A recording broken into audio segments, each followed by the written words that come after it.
Hello, whiskey lovers, and welcome to another one of Mark's Whisky Ramblings.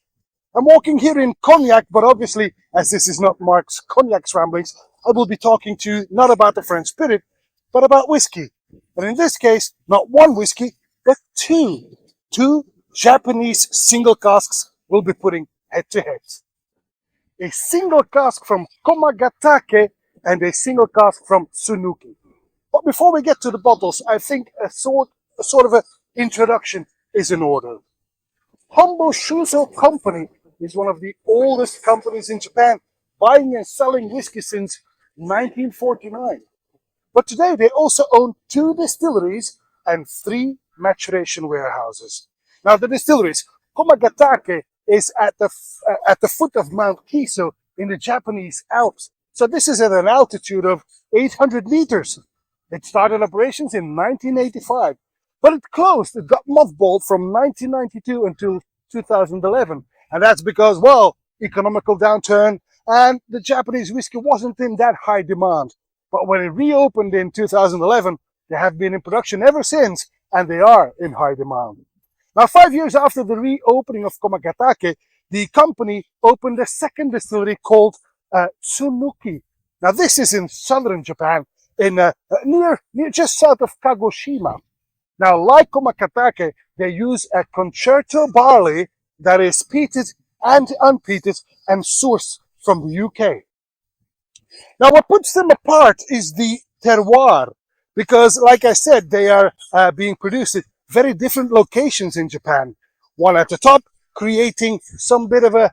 If I were to make a comparison with Scotch whiskey, I'd say they make a Speyside style of whiskey, while Tsunuki, on the other hand, is closer to the sea, and hence they also have a more highland style of whiskey, more maritime type of whiskey.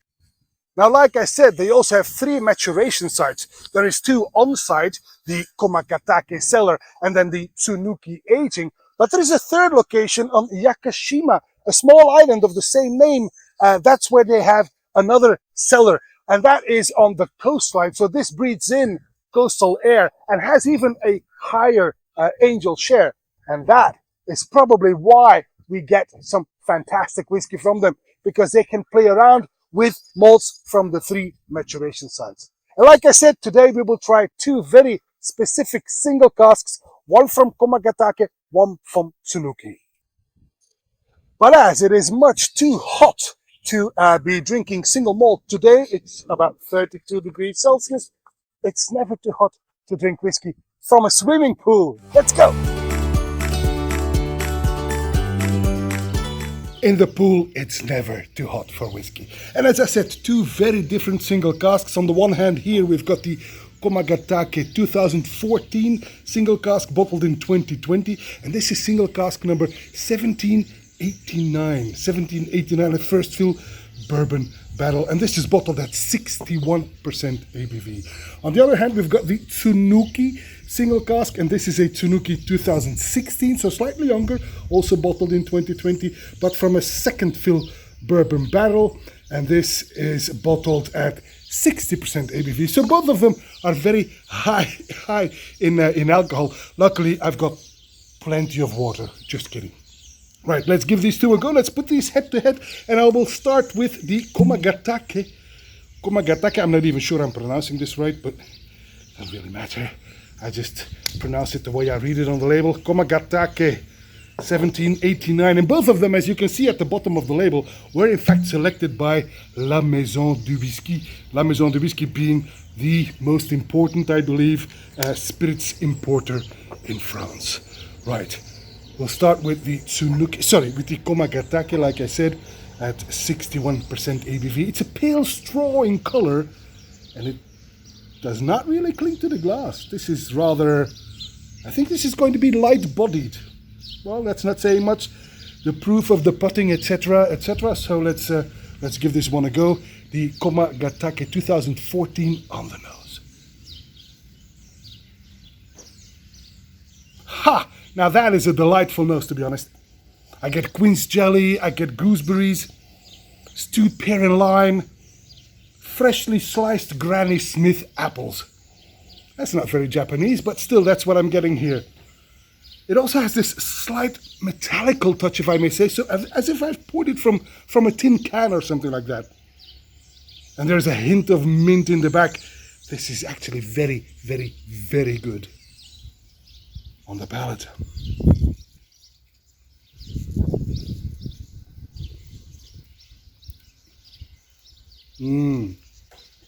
Oh yes, it continues in the same vein. And you don't need any water at all, to be honest. Surely it is sturdy upon arrival, but I do not feel the need to add water. My saliva glands can cope with this. This is apples again, quince again, something of unripe pineapple in there, some almonds, a hint of dark beer, to be honest, and also a hint of wood glue, but not off-putting. It's not an off note. But yeah, I'm surprised that it doesn't need water, but it does not on the finish. That finish is medium long, candy sweet, and very satisfying indeed, and slightly drying towards the end. Well, this is a pleasant surprise. The Komagatake 2014 single barrel, single cask Japanese whiskey, 1789. Now, I think that La Maison de Whisky did not only select this single cask for its exquisite qualities, but probably also a tiny wee little bit because of the cask number. And if you don't know what I'm talking about, 1789, France, Google it and you will find out. On to the second single cask, the other one from Shinshu Mars, and this is the Tsunuki 2016, bottled in 2020, so this is quite young in fact. And this is bottled at 60% ABV. It's slightly darker than the Komagatake, but not much. This is still white wine, straw, sunlight. Yeah, it does tend to cling to the glass in this case, so this might be just a tad more oilied. I'm not entirely sure. Let's find out. The Tsunuki 2016, single cask 5114. No special meaning behind that number, I suppose. On the nose. Ah, delightful. Lime, mandarin, herbal tea. Some almond flakes. A bit of a sea breeze. It's got a beautiful maritime note to it. Some lemongrass, mint as well, just like I had here. But it is very, very tight, almost sculpted, if you know what I mean. Absolutely lovely. Wow. On the palate.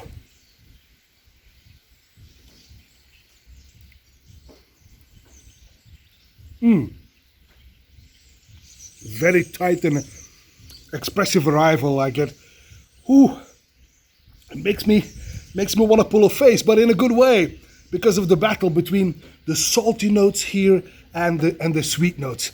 Oh, there's a veritable battle going on here, sweet versus salt, but it's all good, and it's also quite spicy. Think cinnamon. Think nutmeg, a lot of nutmeg, just a wee bit of cinnamon, but a lot of nutmeg in there, and mixed in with a spoonful of honey, making it sweet enough to, stirred in a cup of black tea, sort of kind of, if you know what I mean. Beautiful, sweet, but also maritime at the same time. And again, this absolutely does not need water. This is surprising, 61, 60, and no water needed at all on the finish.